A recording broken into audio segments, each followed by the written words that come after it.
శ్రీమాత్రే నమః. గురవే సర్వలోకానాం విసజే భవరోగిణాం నిధయే సర్వవిద్యానాం దక్షిణామూర్తయే నమః. వసుదేవసుతం దేవం కంసచానూరమర్దనం దేవకీ పరమానందం కృష్ణం వందే జగద్గురుం.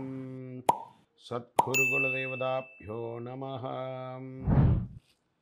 ప్రతి ఒక్కరు కూడా మీ యొక్క గురువులను, మీకు విద్య నేర్పిన గురు, మీ యొక్క ఉద్యోగంలో గురు, మీకు వ్యాపారంలో గురు, మీ ఇంటి గురువులు, జగద్గురువులందరినీ కూడాను ప్రార్థన చేసుకోండి.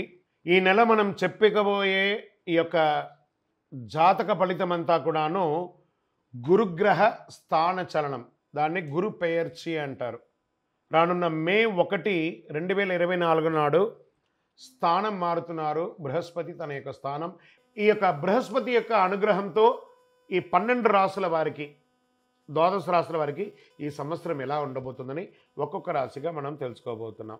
ప్రపంచమంతా నివసించే సింహరాశి మిత్రులారా, మీకు ఎలా ఉంటుందంటే ఈ సింహరాశి వారికి ఈ యొక్క గురు పెయర్చి, గురు భగవాన్ యొక్క స్థాన మార్పిడి ఎలా ఉండబోతుంది ఈ సంవత్సరం మనం తెలుసుకుందాం.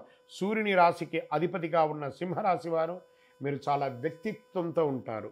గురు భగవానుడు మీ రాశిలో 10వ ఇంట్లో కూర్చోవడం వల్ల మీకు ఎలాంటి ప్రతికూలత ఉండదు. గురు దశమంలో వస్తే పదవి పొందుతారని అనుకోవచ్చు, పదవి పోతుందని కూడా ఒక్కొక్కసారి అంటారు. అవన్నీ లేదు. గురు భగవానుడి యొక్క దృష్టి 2, 4, 6 ఇంటి బయట ఉండడం చాలా విశేషం. గృహస్థానం శుభస్థానం నుండి వృత్తి స్థానానికి వెళ్తున్నారు.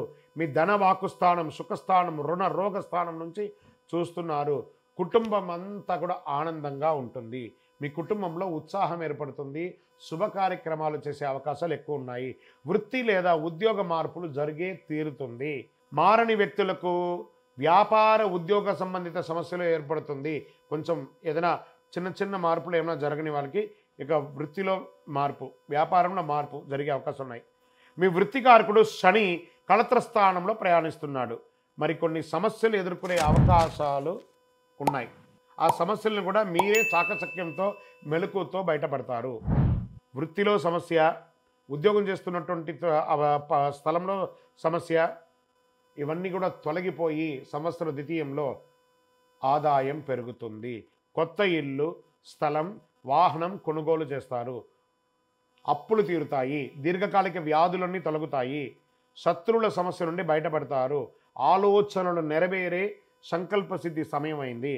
సుఖస్థానం, రుగరోగ స్థానం నుండి బయటపడతారు. డబ్బు వస్తూ ఉంటుంది, ఖర్చు కూడా పెరుగుతూ ఉంటుంది.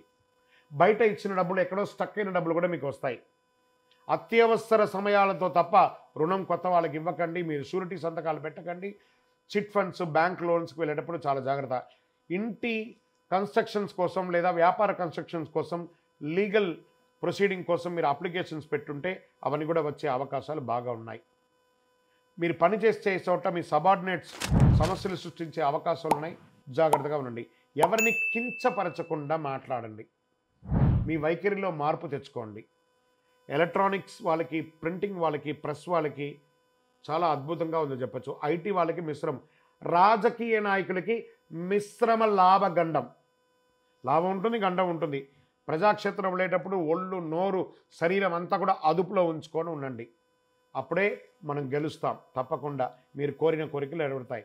గురు భగవానుడు మరియు చక్రతాళ్వార్ ఈ మే 1వ తారీఖున కలిసి ఉండడం వల్ల ఆ రోజు స్వామివారి దేవాలయానికి వెళ్ళండి. మీ వయసు ఎంత ఉందో అన్ని దీపాలు వెలిగించండి.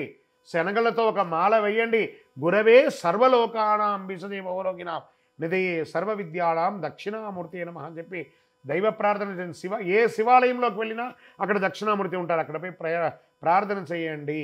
మేము చెప్పే ఈ యొక్క గురు పెయర్చి, గురు స్థాన మార్పిడి మీ వ్యక్తిగత జీవితానికి ఒక 40% మాత్రమే వర్తిస్తుంది.